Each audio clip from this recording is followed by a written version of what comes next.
جوان لڑکی کو غسل دینے والی عورت۔ ہماری اس ویڈیو کو ہر عورت لازمی دیکھے اور اپنی بقیہ زندگی میں تبدیلی لانے کی کوشش ضرور کرے۔ اللہ کریم آپ سب سے اور ہم سے راضی ہو۔ اس کہانی کی راویہ ایک خاتون مبلغہ ہے جو کہ قصیم شہر میں غسل میت ڈپارٹمنٹ میں بھی رکن ہے۔ وہ کہتی ہے کہ کسی مدرسے کی مڈل لیول کی ایک طالبہ کا انتقال ہو گیا۔ اس بچی کی عمر ابھی تھوڑی ہی تھی۔ وہ جوانی کی دہلیز پر قدم رکھ ہی رہی تھی۔ اس کا نام نوف تھا۔ جب اس کی وفات ہوئی تو اس کی ماں اور بہنیں اسے میرے پاس لائیں تاکہ میں اسے غسل دوں اور کفن پہناؤں۔ صدمہ غم سے اس کی ماں کا رو رو کر برا حال تھا۔ وہ اپنی بیٹی سے چمٹی ہوئی تھی اور اس سے جدا ہونے کا نام ہی نہیں لے رہی تھی۔ میں نے بڑی مشکل سے اسے علیحدہ کیا اور غسل خانے کا دروازہ بند کر دیا تاکہ اسے اچھے طریقے سے غسل دے سکوں۔ میں نے جب اس کے چہرے سے کپڑا ہٹایا تو میں ششدر رہ گئی۔ اللہ کی قسم، اس کے چہرے سے نور کی شعائیں جیسے اٹھ رہی تھیں، جیسے نجف کی خوب تیز روشنی ہو۔ میں نے اس کے نورانی چہرے کی تابانی دیکھ کر ورطہ حیرت میں ڈوب گئی۔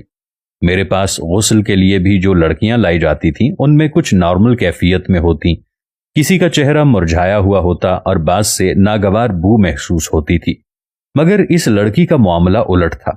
اس کا چہرہ تو روشنی سے دمک رہا تھا۔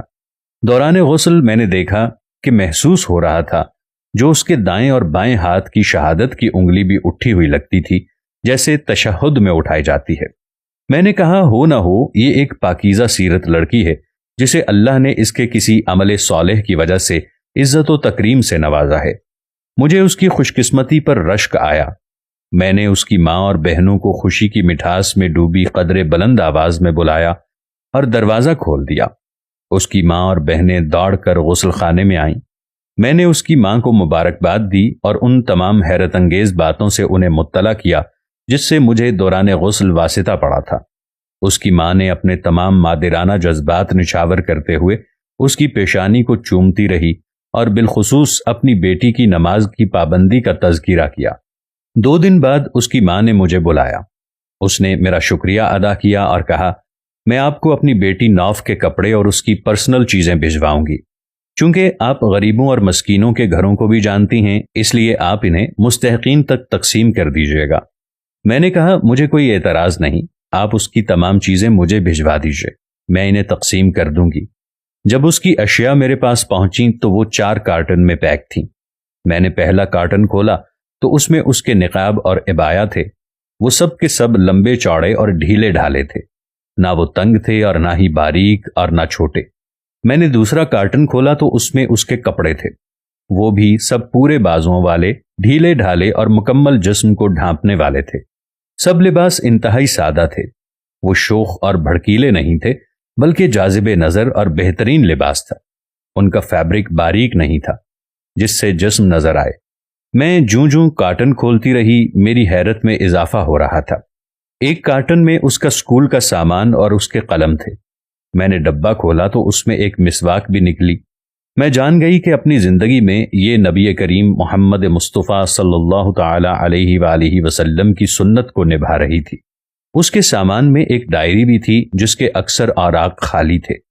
راویہ کہتی ہیں کارٹن بند کرنے کے بعد میرے دل اور پھر ایمان کی کیفیت میں اچانک ایک تغیر برپا ہو گیا اور میں نے زندگی کے اختتام پر نیکی اور دنیا داری میں کسی ایک انجام اور راستے کو اپنانے کا عزم اور جذبہ محسوس کیا۔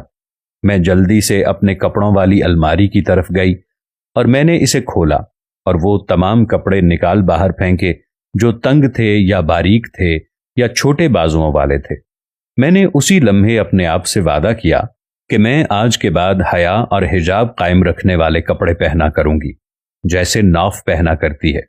میں نے اس کی ڈائری کو اپنے پاس رکھ لیا کہ میں اس میں سے اپنے لیکچر لکھا کروں گی جو مرحومہ نوف کے لیے صدقہ جاریہ بن جائیں گے۔ مبلغہ کہتی ہیں میں نے نوف کو فون کیا اور اسے ماڈرنزم کے دور میں بھی اپنی بیٹی کو مکمل اسلامی لباس پہنانے پر مبارکباد دی۔ اس کی ماں نے کہا کہ اس کے اندر ایک اور بھی ممتاز خوبی تھی کہ اس کا دل ہر وقت نماز سے لگا رہتا تھا۔ جو ہی مؤذن اذان دیتا وہ تمام کام کاج چھوڑ کر فوراً اپنے رب کے سامنے سربسجود ہو جاتی۔ اللہ نوف اور اس جیسی تمام عورتوں پر رحم فرمائے جنہوں نے زمانے کے چلن کی پرواہ نہ کرتے ہوئے اپنے رب کی خوشنودی کی خاطر اسلامی تعلیمات کے مطابق لباس پہنا اور اللہ کے احکام اور سنت کا دامن تھام کر رکھا۔